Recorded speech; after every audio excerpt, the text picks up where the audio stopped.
दोस्तों नमस्कार।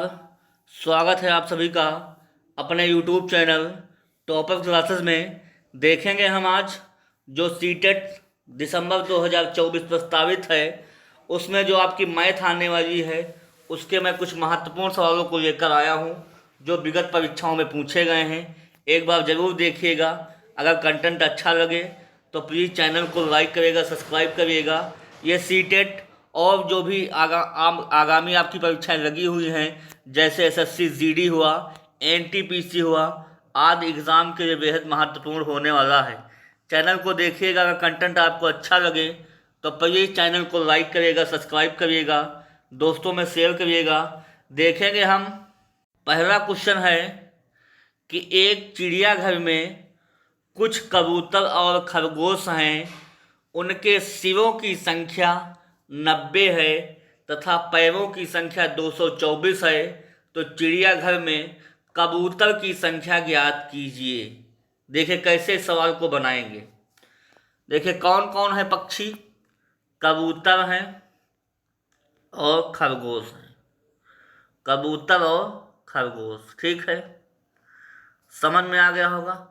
कबूतर के 2 पैर होते हैं और खरगोश के 4 पैर होते हैं। इस बात को आपको याद रखना है। अगर मान लेते हैं कबूतर सिर कितने हैं, 90। मान लेते हैं सारे कबूतर हैं, तो सारे कबूतर 90 सिर हैं, तो पैर कितने हो जाएंगे, 180। मान लेते हैं सारे खरगोश 90 की गुणा इससे भी कर दीजिएगा तो 360 आ जाएंगे पैर। और दोनों को मिला देंगे, एलिगेशन मेथड लगा देंगे। दोनों को पैर 224 दिए गए। कितने दिए गए हैं, 224। 360 में से 224 घटाएंगे, कितना बचेगा, 136। और 224 में से 180 जाएगा, 44 बचेगा। इसको हटा दीजिएगा, 22, और ये कितना आ जाएगा, 68। तो 68 और 22 दोनों का सम कितना आ जाएगा, 90, जो कि मेरे हिसाब से सही होगा। तो कबूतरों की संख्या यहाँ कितने निकल के आ रही है, 68, और खरगोश की संख्या 22 निकल के आ रही है। तो इसलिए ऑप्शन नंबर इसका पहला सही जवाब हो जाएगा। समझ में दोस्तों आ गया होगा आप लोगों को। 68 इसका सही जवाब हो जाएगा। और अभी जबलपुर में सवाल पूछा गया है, काफ़ी बार टकराव वाला सवाल रहेगा। अगले क्वेश्चन पे दोस्तों चलते हैं। अगला क्वेश्चन है संख्याओं 1 से 100 के मध्य की संख्याओं के इकाई स्थान पर संख्या 3 कितनी बार आता है। कहने का मतलब है 1 से 100 के मध्य कितनी संख्याएं होंगी जहां पर यूनिट नंबर आपको 3 देखने को मिलेगा। तो देखिए 1 से 10 के बीच में जो है संख्या 3 आती है, जो कि यूनिट अंक है। 11 से 20 में 13 आता है, जहां पर यूनिट नंबर 3 है। 21 से 30 के मध्य 23 आता है। 31 से 40 के मध्य 33 आता है। 41 से 50 के मध्य 43 आता है। 51 से 60 के मध्य 53 आता है। 61 से 70 के मध्य 63 आता है। 71 से 80 के बीच 73 आता है। 81 से 90 के बीच 83 आता है। और 91 से 100 के बीच 93 आएगा। तो कुल मिलाकर कितनी संख्याएं हो जाएंगी जहां यूनिट नंबर 3 हो जाएगा, 1 2 3 4 5 6 7 8 9 10। तो इसका सही जवाब कितना हो जाएगा, 10 इसका सही जवाब हो जाएगा। ये भी सवाल अच्छा था, काफ़ी बार देख के जाइएगा, देखने को कहीं ना कहीं आपको मिलेगा। अगले क्वेश्चन पे दोस्तों चलते हैं। अगला क्वेश्चन है, ये भी सवाल काफ़ी बार पूछा गया है, फिर टिक कर लीजिएगा। 150 पृष्ठों वाली पुस्तक के पृष्ठांकन करने में प्रयुक्त कुल अंकों की संख्या क्या होगी। कहने का मतलब ये है कि 150 पृष्ठ वाली एक बुक है, उसका नामांकन करना है पेजों में, तो अंकों की संख्या कितनी होगी। देखिए 1 से 9 पेज तक कितने अंक हो जाएंगे, 9 पेज हो जाएंगे। समझ में आ गया। 1 पेज से 9 पेज तक 9 अंकों का इस्तेमाल होगा। जब 10वां पेज स्टार्ट होगा और 10 पेज से 99 पेज तक हम लोग जाएंगे, तो कुल मिला के पेज कितने हुए? 90, क्योंकि 9 चले गए हैं। और प्रत्येक पेज में 2 अंक इस्तेमाल होंगे, 180 हो जाएंगे। फिर बचा 100 से 3 अंकों के। देखिए 100 से हमको कहाँ जाना है? 150 तक। कितने पेज हमने लिखे? 51 पेज लिखे। अब प्रत्येक पेज में कितने अंक देंगे? 3 अंक देंगे। कितना हो जाएगा? 153। इन तीनों को जोड़ दीजिए। इकाई में 9 3 12 का 2 आ जाएगा, हाथ लगा 1। 9 5 14 का 4, हाथ लगा 1। 3 तो कितना आ जाएगा? 42। ऑप्शन नंबर इसका दूसरा सही जवाब हो जाएगा। 342 इसका सही जवाब हो जाएगा। काफ़ी सवाल अच्छा था, एक बार जरूर देख के जाइएगा, कहीं ना कहीं आपको टकराएगा अवश्य। अगला सवाल है, एक कक्षा में 40 विद्यार्थी हैं। एक दिन 7/10 विद्यार्थी उपस्थित थे, तो उस दिन अनुपस्थित विद्यार्थियों की संख्या क्या है? प्रेजेंट स्टूडेंट कितने हैं? उपस्थिति देखिए, कुल विद्यार्थी कितने हैं? 40। 40 में से 7/10 विद्यार्थी प्रेजेंट हैं, तो कहने का मतलब कितने विद्यार्थी उपस्थित हुए? 28। अनुपस्थित एब्सेंट कितने हुए? एब्सेंट देखिएगा, एब्सेंट निकालते कैसे हैं?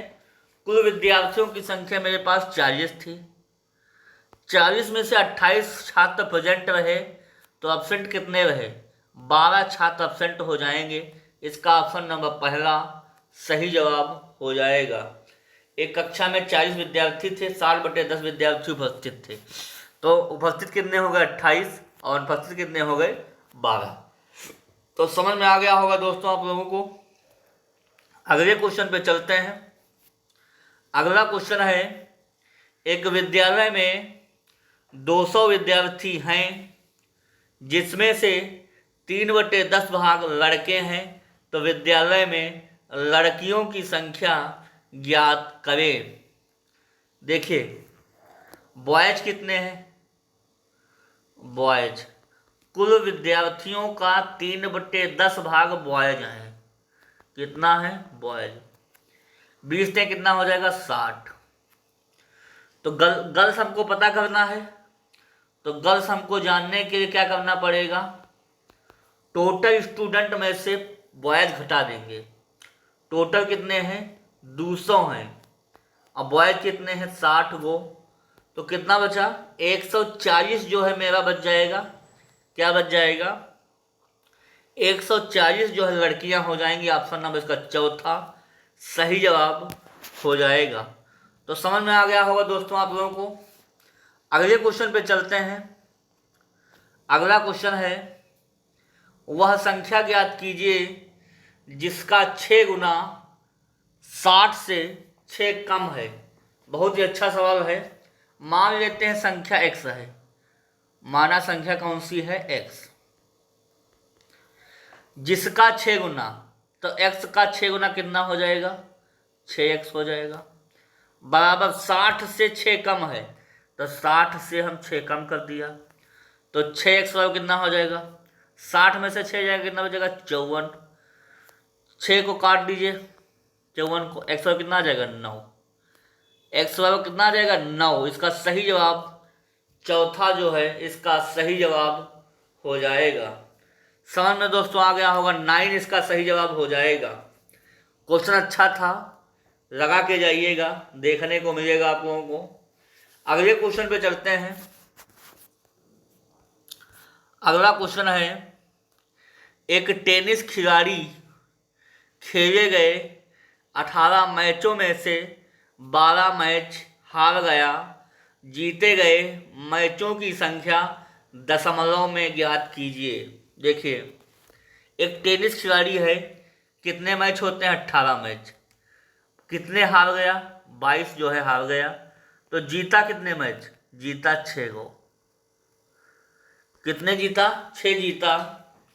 तो हमको बताना है कि जो जीते गए मैचों की जो संख्या होगी वो दशमलव में ज्ञात करना है। तो 6 मैच जीते, कितने में से जीते? 18 में से जीते। तो 6 कम 6, 6 3 18, 1/3 हो जाएगा।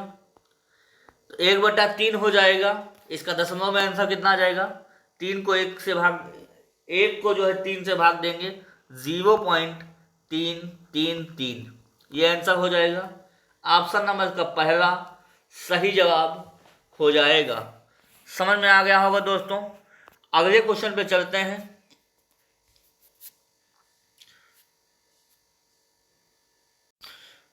अगला क्वेश्चन है, सवाल पूछा गया है 680 रुपये को पी, क्यू और आर के बीच इस तरह विभाजित कीजिए कि पी को क्यू का 2/3 हिस्सा मिलता है और क्यू को आर का 1/4 हिस्सा मिलता है, तो आर का मान ज्ञात कीजिए। आर कितने रुपए मिलेंगे? देखिए कैसे लगाएंगे।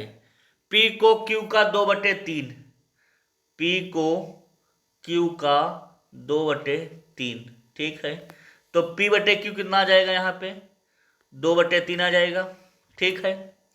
फिर क्यू को आर का 1/4, क्यू को आर का 1/4 हो जाएगा, क्यू को आर का 1/4 हो जाएगा। तो क्यू बटे आर कितना हो जाएगा? 1/4 हो जाएगा। समझ में आ गया? तीनों को रेशियो के रूप में लिख लेंगे हम, पी क्यू आर लिख लिया हमने।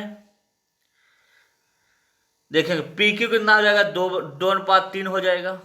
और आर कितना हो जाएगा? Q R 1:4। जहाँ पे जगह खाली हो भर देंगे। क्यू के पीछे क्या है? आर 3 दे देंगे उसको, और क्यू के आगे क्या है? 1। तो 2 1 कम 2, 3 1 कम 3, 4 3 12, कितना हो जाएगा?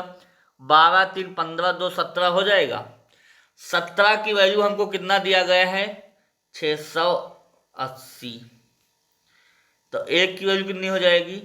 40। एक की वैल्यू कितनी हो जाएगी? 40। अब पूछा किसका है? आर। आर की वैल्यू कितनी थी? 12। तो 12 को 4 से गुना कर दीजिए, कितना आ जाएगा? 12 चक्कू 48। इसका 480 सही जवाब हो जाएगा। समझ में दोस्तों आ गया होगा आप लोगों को। अगले क्वेश्चन पे चलते हैं। तो इसका सही जवाब क्या हो जाएगा? 480 का सही जवाब हो जाएगा। एक बार देख लीजिएगा, सवाल पूछा गया है ग्रुप डी में, कहीं ना कहीं आपको फिर देखने को मिलेगा, इसलिए टिक कर लीजिएगा। अगले क्वेश्चन पे दोस्तों चलते हैं। अगला क्वेश्चन है कि ABC का योग 3800 है, ए बी के 1/3 के बराबर है, बी सी के 5वां भाग है, तो सी का मान कितना होगा? कैसे निकालेंगे? ए बी के 1/3 है, ए जो है बी का 1/3 है, तो ए बटे बी कितना हो जाएगा? 1/3 हो जाएगा। बी सी का 5वां भाग है, बी सी बटे 5 हो जाएगा। तो बी बटे सी कितना हो जाएगा? 1/5 हो जाएगा। समझ में आ गया है? सबको अनुपात में लिख लिया। अब तीनों को एक साथ लिखेंगे, A B C. A B कितना हो जाएगा? 1/3 हो जाएगा। बी सी कितना हो जाएगा? 1/5 हो जाएगा। जो जगह खाली पड़ी उसके सामने वो अंक डाल दीजिए। 3 के पीछे 3 डाल दीजिए, 1 के आगे 1 डाल दीजिए। आपस में इनकी गुना कर दीजिए, 1 कम 1, 3 कम 3, 5 3 15। तीनों का सम कर दीजिए, 5 15 3 18 19 हो जाएगा। 19 की वैल्यू हमको कितनी दी गई है? 3800। तीनों का योग 3800 के बराबर है, तो 1 की वैल्यू 200 आ जाएगी। 1 की वैल्यू 200 आ जाएगी, तो 15 की वैल्यू कितनी आ जाएगी? 3000। इसका सी की वैल्यू पूछ रहा था, तो सी की वैल्यू कितनी हो जाएगी? 15 × 200 3000। कितना हो जाएगा? 3000। इसका ऑप्शन नंबर जो है चौथा सही जवाब हो जाएगा।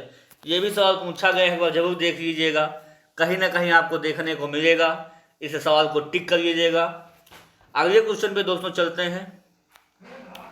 अगला क्वेश्चन है संख्या 833749502 में 4 और 2 के स्थानीय मान का अंतर है। तो दोस्तों अंतर कैसे निकालेंगे हम? अंतर कैसे निकालेंगे दोस्तों? स्थानीय मान पूछा गया है, तो 4 का स्थानीय मान कितना हो जाएगा? देखिए 4 लिखा हमने, 4 के पीछे कितने अंक हैं उतने हम जीरो डालेंगे। 1 2 3 4 हो गया। फिर है 2 का स्थानीय मान, तो 2 का स्थानीय मान 2 ही हो जाएगा क्योंकि इसके पीछे कोई भी अंक लगा नहीं है। घटा देंगे आपस में, 40,000 में से 2 जाएगा, अंतर पूछ रहा है ना, 40,000 में से 2 जाएगा, कितना बचेगा? 8 9 9 9 3 39,998 इसका सही जवाब हो जाएगा। ऑप्शन नंबर इसका चौथा 39,998। सवाल को लगा लीजिएगा, परीक्षा में पूछा गया सवाल है, फिर टकराने की प्रबल संभावना रहेगी। तो इसका सही जवाब क्या हो जाएगा? 39,998। इसका ऑप्शन नंबर चौथा सही जवाब हो जाएगा। आप लोग टिकवा ना कर था, आप लोग लाइक भी कर दिया करिए प्लीज, मेरे मोटिवेशन को आप लोग बढ़ा नहीं रहे हैं। अगला सवाल काफी बार सवाल पूछा गया है, टिक कर लीजिएगा। 2 अंकों को एक संख्या और उसके दोनों अंकों के स्थान आपस में बदलने के बाद प्राप्त संख्या का योग 132 है। यदि अंकों का अंतर 4 है तो संख्या ज्ञात कीजिए। जब ऐसे सवाल आए तो उनको ऑप्शन से ही बनाने का प्रयास करिएगा, कभी गलत नहीं होगा। अगर लगाने बैठ गए ना तो आधा टाइम उसी में निकल जाएगा। कहा है अंकों का अंतर कितना है? 4 है। देखिए अंकों का अंतर सब में 4 दिया गया, इसलिए ऑप्शन ऐसे नहीं सही हो सकता है। फिर कहा है अंकों को आपस में बदल दिया जाए तो प्राप्त संख्या का योग कितना हो जाता है? 132। अगर अंक बदल दिए जाए तो उनका योग 132 कैसे बनेगा? 37 था, अगर 73 बना देंगे 7 3 10 जीरो हो जाएगा, ये नहीं होगा सवाल आंसर। 84 को 48 बनेगा, कहीं समा जाएगा। 84 को संख्या 84 हुई और इसको पलट देते हैं, 48 बन गया। 8 4 12 का 2 हासिल 1, 8 1 9 4 13 हुआ। देखिए 132 संख्या बन रही है, ये आपका सही जवाब हो जाएगा 84। 48 को हमने पलटी खवा दिया, 84 को पलटी खवा दिया, 48 बन गया। 48 84 का सम कितना आ जाएगा? 132 और अंकों का अंतर कितना आ जाएगा? 4। इसलिए ऑप्शन इसका बी सही जवाब हो जाएगा। अगले क्वेश्चन पे चलेंगे हम। अगला क्वेश्चन है, आप लोग लगा चुके हैं। एक टेनिस खिलाड़ी खेले गए 18 मैचों में से 12 मैच हार गया तो जीते गए मैचों की संख्या दशमलव में ज्ञात कीजिए। देखिए कैसे सवाल बनाएंगे दोस्तों इस सवाल को। जीता गया मैच पूछ रहा है ना, तो कितने मैच हमने जीते? मैच हमने जीते 6। कितने में से जीते? 18 में से जीते। 6/18 कितना हो जाएगा? 1/3 और 1/3 की वैल्यू कितनी आती है? 0.333। इसलिए ऑप्शन नंबर डी इसका सही जवाब हो जाएगा। ये भी सवाल पूछा गया था, इसे हमने बताने का प्रयास किया। अगला सवाल है,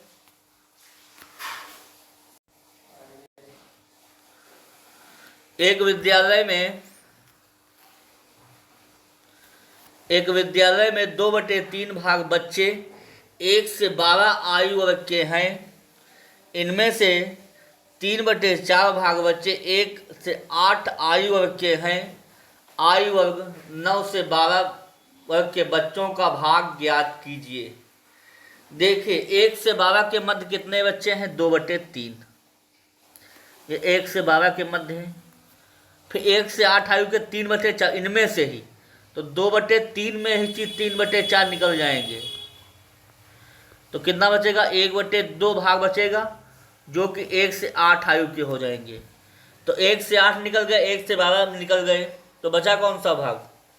बचा 9 से 12 भाग। तो 9 से 12 भाग घटा देंगे, 2/3 में से चला जाएगा 1/2, राशा 6 हो जाएगा और 2 दूनी 4 में से 3 गया, 1 बचेगा। तो कितना हो जाएगा? 4 में से 3 चला जाएगा, कितना बचेगा? 1/6। कितना बचेगा? 1/6। इसका सही जवाब कौन सा हो जाएगा? सॉरी, इसका ऑप्शन नंबर चौथा इसका सही जवाब हो जाएगा। काफ़ी सवाल बेहद इम्पॉर्टेंट था। अच्छा लगा तो दोस्तों, छोटा सा प्रयास कैसा लगा? अगर कंटेंट आपको अच्छा लगा हो तो प्लीज़ चैनल को लाइक करिएगा, सब्सक्राइब करिएगा, दोस्तों में शेयर करिएगा, देखना ना भूलें और प्लीज़ चैनल से जुड़िए। अपनी मेहनत को बेकार मत जाने देना मेरे बापू। माता पिता का सपना साकार करना, लगे रहिए। सफलता एक दिन में नहीं मिलती, लेकिन एक न एक दिन मिल ही जाती है। जुड़िए और अपने वादे को पूरा करिए। फिर अगली क्लास मिलेंगे, तब तक के लिए धन्यवाद। Okay, thank you.